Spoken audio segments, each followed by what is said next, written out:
I am Ferdinand Marcos, and I am the President of the Republic of the Philippines.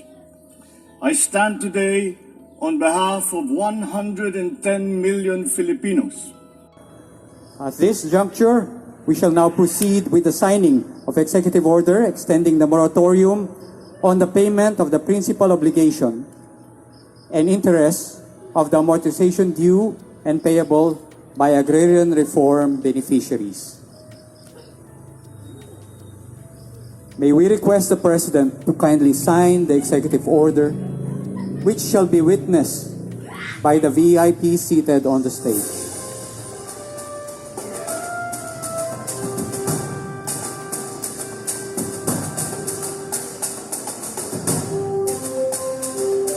And now the President is signing the executive order. There you have it. The President has signed Executive Order number 40.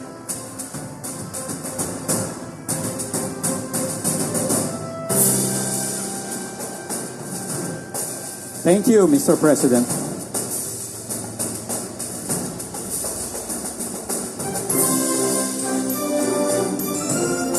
Yay! Congratulations sa mga magsasaka.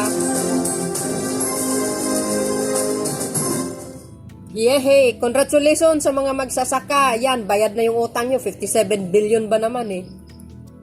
And now, may we request Executive Secretary Lucas T. Bersamin to introduce our guest of honor.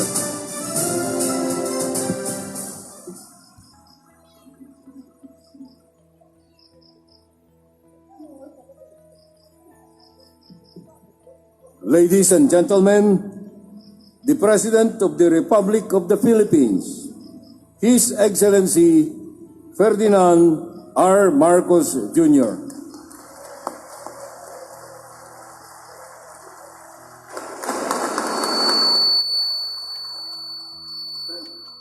Thank you very much, Executive Secretary Lucas. Please take your seat. The House Speaker Martin Romualdez, and the members of the House of Representatives that are here today. Mas marami yatang congressman dito kaysa doon sa batasan. Well, I don't blame you. This is a very important day. Secretary Antonio Lagdameo and other members of the Cabinet, Senator Cynthia Villar, ang ating partner sa Agricultural Development, Senator Amy Marcos, nang mula pa sa umpisa, ay sana ipinaglalaban na niya itong moratorium at condonation ng mga utang ng ating mga agrarian reform beneficiaries, ating mga kasamahan sa pamahalaan, distinguished guests, mga minamahal kong kababayan, magandang hapon po sa inyo lahat. It is with immense pride that I join you today for the presentation of the implementing rules and regulations of the new Agrarian Emancipation Act, also known as the Republic Act number 11953. As we stand on the cusp of agricultural development, I convey my utmost gratitude to our farmers and our agrarian reform beneficiaries for continuing to ensure the accessibility and affordability of our agricultural commodities. Ay napakahalaga ang inyong ginagampanan na maitiyak na ang Pilipinas ay may sapat na pagkain, may sapat na lahat ng produktong agrikultura at nagbibigay ng pagkakataon hindi lamang sa sektor ng agrikultura kung hindi po lahat ng bahagi ng lipunan. Ito po ang nagiging itinatawag na multiplier effect ng ginagawa ng ating mga nagsasaka. It is only fitting that we recognize you as pillars of this crucial sector whose impact creates positive ripples of transformation within our communities that reverberate not only for us here in the present, but across future generations. This government will continue to strive to empower farmers, as well as to respond to their needs, so that we can effectively fulfill our roles and help them fulfill their roles for our people and our economy. To achieve this, we have collaborated with experts We have strengthened our supply chains and pushed for the enactment of the new Agrarian Emancipation Act. I therefore acknowledge the efforts of the Department of Agrarian Reform and other implementing agencies for supporting our endeavor to help our producers lead more dignified lives and attain food security for our people. I hope that maybe people do not quite realize what it means to me, what it means to Secretary Conrad Australia to continue the work ng kanyang lolo, ipagpatuloy ang trabaho ng kanyang lolo na kasama ang aking ama na sinimulan ang Agrarian Reform Program dito sa Pilipinas. Kaya naman po, noong ako'y nakaupo, hindi ako nagdalawang isip.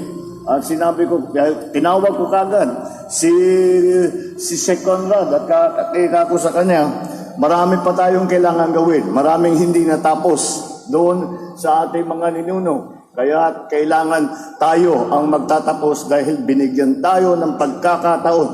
Kaya dapat ito ay pakinabangan natin. Itong pagkakataon na ibinigay sa atin na tulungan ang ating agrarian reform beneficiaries at ipagpatuloy ang agrarian reform movement dito sa Pilipinas. Yehey! Congratulations sa mga magsasaka. Kasama rin dyan ang ating mga kasamahan, ang ating mga legislator galing sa House at galing sa Senado. Both legislative branches were there to heed the call for social justice for our farmers by speedily enacting the NAEA.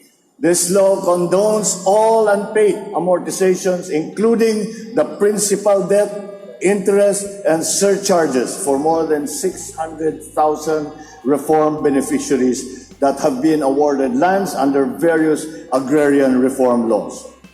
Lahat ng kaso na may kasamang disqualification ng agrarian reform beneficiary or forfeiture ng agrarian reform award dahil sa hindi makapagbayad ay ngayon ay na-dismiss na. We reinstate the cancelled emancipation patent, the certificate of land ownership award, or titles to our beneficiary.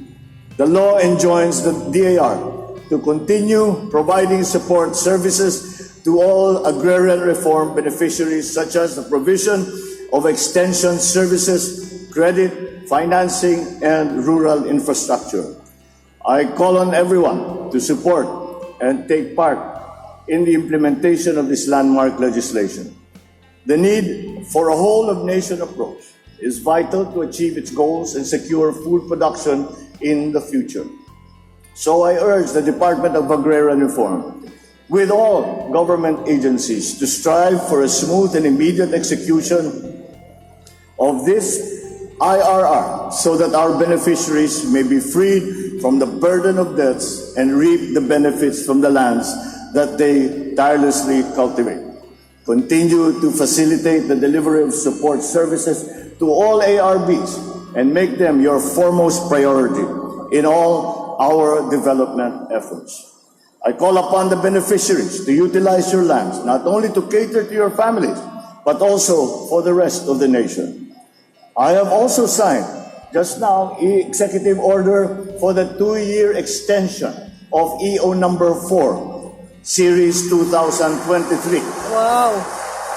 Nako! Dahil merong mga ibang beneficiary ay hindi nakuberan nung pagpasok ng IRR at saka ng moratorium na ginawa natin sa original na EO. Wow. Kaya sila naman ay qualified sa ilalim ng pagpatuloy ng moratorium ng EO number 4. Grabe. This provides for the moratorium the payment of the principal payment or of the principal obligation and interest on amortization payable by the agrarian reform beneficiary, to include even those who were not covered by the new emancipation law.